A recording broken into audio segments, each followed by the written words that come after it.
నమస్తే అండి. నిన్నటి నుంచి కిరణ్ రాయల్ మాట్లాడుతున్న మాటలన్నీ చూస్తున్నారు. దాని కింద ఎన్నో మెసేజ్లు పెడుతున్నారండి. అన్నీ చూస్తున్నాను. ఒక్క స్త్రీ మోసపోయి ఇంత బాధలో ఉండి ఇన్ని సాక్ష్యాలు ముందర పెట్టి పెడుతుంటే ఎలా మనసొచ్చి ఇంత ఘోరంగా మెసేజ్లు పెడుతున్నారు, ఎలా ట్రోల్ చేస్తున్నారు అనేది నాకు చాలా బాధాకరమైన విషయం. అది ఇదే మీ ఇంట్లో జరిగితే మీరు ఒప్పుకుంటారా? మీరు భరిస్తారా? అదే ఒక స్త్రీనే అడుగుతున్నాను. మీ లైఫ్లో ఇలా జరిగితే మీరు ఇలానే కామ్గా ఇన్ని సంవత్సరాలు కామ్గా ఉండగలుగుతారా? మీ పిల్లల్ని చంపుతాను అని బెదిరిస్తే ఒక అతను వచ్చి మీరు కామ్గా ఉండగలుగుతారా? అదే మగవాళ్ళు, మిమ్మల్ని కన్నది ఒక తల్లే, మీ భార్య ఒక అమ్మాయి, మీ కూతురు ఉంటుంది, మీ ఇంట్లోనే జరుగుతున్నాయి ఇన్సిడెంట్స్ ఎన్నో ఉంటాయి, బయట కనిపించవంతే. మీరు ఇలానే రియాక్ట్ అవుతారా? మీరు మాట్లాడుతున్నవన్నీ ఎంత దారుణంగా ఉన్నాయో ఒకసారి రీచెక్ చేసుకోండి. నేను ఇన్ని సాక్ష్యాలు చూపించి నేను ఒప్పుకున్నాను, నేను చేసింది పొరపాటుని నేను ఒప్పుకున్నాను. నా లైఫ్ నాశనం అయిపోయింది. నేను ఇంత ఓపెన్గా నేను చెప్పినప్పుడు కూడా ఇంత ఘోరంగా ట్రోల్ చేస్తున్నారు. ఎల్లో మీడియా రకరకాల ఇవి చేస్తున్నారు. చాలా దారుణంగా ఉంది. అతను మాట్లాడిన దానికి ప్రతి దానికి నా దగ్గర ఆన్సర్స్ ఉన్నాయి. అతను మాట్లాడిన విషయాలు దయచేసి ఒక రిక్వెస్ట్ చేస్తున్నానండి. ఒక స్త్రీని మాట్లాడేటప్పుడు ఆ అమ్మాయి లైఫ్ అసలు ఏంటి, ఎందుకు ఇలా అయ్యింది, ఎందుకు ఆ అమ్మాయి ఇలా చేయవలసి వచ్చింది అని దయచేసి ఆలోచించండి. ఆలోచించి మెసేజ్ పెట్టండి. మీరు పెద్దవాళ్ళైనా చిన్నవాళ్ళైనా చేతులెత్తి దండం పెడుతున్నాను. దయచేసి ఆలోచించండి. ఒక్క క్షణం ఆలోచించి మెసేజ్ అనేది పెట్టండి. ఒక సెకండ్ టైప్ చేస్తే మెసేజ్ వెళ్ళిపోతుందండి. ఆ మెసేజ్ వల్ల ఎదుటి వాళ్ళు ఎంత బాధపడుతున్నారు, ఆ మెసేజ్ వల్ల ఇంకా ఎంతమందికి మీరు నెగిటివిటీ అనేది ఇస్తున్నారు అనేది దయచేసి ఆలోచించండి. మంచికి సపోర్ట్ ఉండండి, చెడుకు కాదు. దయచేసి ఎక్కడ అన్యాయం ఉందో అక్కడ నిలబడండి. నిలబడి ఆ అన్యాయాన్ని తరిమి కొట్టండి, సహకరించండి. ఆ అన్యాయం అయిపోయిన స్త్రీలకి అండగా నిలబడండి దయచేసి. లేదా మీ వల్ల కాదా సైలెంట్గా ఉండిపోండి. అంతేగాని ఫోన్లు ఉన్నాయి చేతిలో అని చెప్పి ఇష్టం వచ్చినట్టు మెసేజ్లు మాత్రం దయచేసి పెట్టద్దండి. దయచేసి స్క్రోల్స్ చేయొద్దండి. నోటికి వచ్చినట్టు మాట్లాడద్దండి. చేతులెత్తి నమస్కరించి మరీ చెప్తున్నాను. ఇంకా చెప్పాలంటే నిన్న కిరణ్ రాయల్ మాట్లాడిన ఒక ప్రెస్ మీట్లో అతను మాట్లాడింది చిట్లు అమౌంట్లు ఉన్నాయి 2013లో చుట్టుపక్కల వేసింది చిట్లు. ఆ డబ్బులన్నీ కూడా 2013 నుంచి స్టార్ట్ అయితే ఎప్పుడో 2015లో అన్నీ సెటిల్ అయిపోయాయి అని చెప్పి, ఇలాంటి కిలాడీ లేడీ అని చెప్పి ఎంతో కాలర్ ఎగరేసి నా వెంట్రుకు కూడా పీకలేరు అని చెప్పాడు. అదే కిరణ్ రాయల్ 2023లో నాకు ఎందుకు బాండ్ రాసి ఇవ్వాల్సి వచ్చింది, ఎందుకు నాకు చెక్కులు ఇవ్వాల్సి వచ్చింది అని నేను అడుగుతున్నానండి.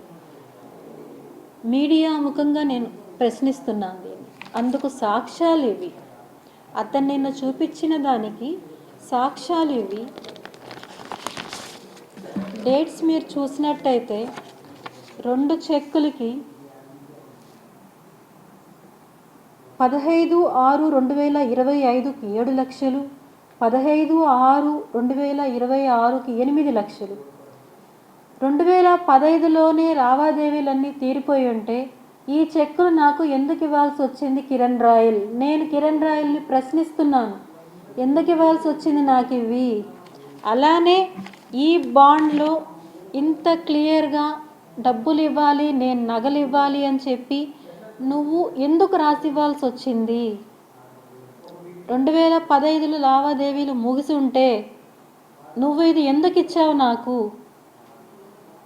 దీనికి నాకు సమాధానం అనేది కావాలి. అతను నన్ను బెదిరించి వీడియో తీసుకొని అందరికీ ఇప్పుడు ఆ వీడియో ట్రోల్ చేస్తూ నన్ను బ్యాడ్ చేసి ఎంతో హీనంగా నన్ను మాట్లాడుతూ కిలాడి అని నానా రకాలుగా మాట్లాడుతూ చేస్తూ అతను ఇంత నీచానికి దిగజారి చేస్తున్నాడు. 2015 అయిపోతే ఇప్పుడు నాకు ఎందుకు ఇచ్చాడు అనేది మీరు ఎవరైతే కామెంట్ చేశారో ఎల్లో మీడియా మిగతా అందరూ కూడా దీన్ని ఒక్కసారి పరిశీలనలోకి తీసుకోండి. నేను చెప్పింది అబద్ధం అని మీరు నమ్మితే ఇంకా మీ ఇష్టం. సాక్ష్యాలతో కూడా మీ ముందర పెట్టాను. అదేవిధంగా ఇంకొక సాక్ష్యం, మీరు మాట్లాడారు ఇష్టం వచ్చినట్టు అన్నీ. ఒక చిన్న ఉదాహరణ మీకు నేను చూపించాలనుకుంటున్నాను. ఎవరైతే వీడియోలు స్క్రోల్ చేసి ఎన్నెన్నో మాట్లాడుతున్నారో వాళ్ళందరికీ 27వ తేదీ మాట్లాడిన మాటలు. ఎందుకు కాల్ చేస్తున్నావు? కాళ్ళు గురించి మళ్ళీ చేసి పెట్టుకో నువ్వు బిజీగా. హలో ఇందా ఏమన్నావా? ఎందుకు కాల్ చేస్తున్నావు? నువ్వు ఏడున్నావు చెప్పు, వస్తాండా ఇప్పుడు తెలుసుకుంటా. ఈరోజుతో అయిపోయింది. రా మేము పిలిచి పిలిపించుకో. ఎంఆర్పల్లి పోలీసులు ఫోన్ చేసి రమ్మని చెప్పు, నేను వస్తున్నా. ఏంది పెద్ద ఏమైనా ఏదో డబ్బు నీ కాలు నేను నాకినా నీ కాలు నేను పట్టుకు ఏడ్రా తీసుకోరారా. నువ్వు రారా నా దగ్గర రా. హలో ఏంది మీ నీ బాధ? ఫోన్ పెట్టి కిరణ్ ఫస్ట్ నువ్వు ఫోన్ పెట్టు. ఇప్పుడు ఫోన్ పెట్టాను. ఇలా కాల్ చేసి బెదిరించిన ఒక 30 నిమిషాలకంతా తిరిగి నా ఇంటికి వచ్చి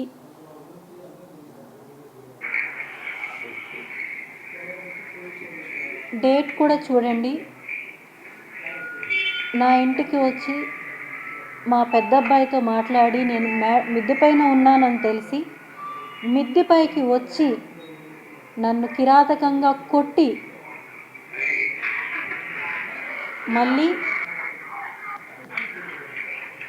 అతను ఎలా దిగి వెళ్తున్నాడో ఒక్కసారి చూడండి.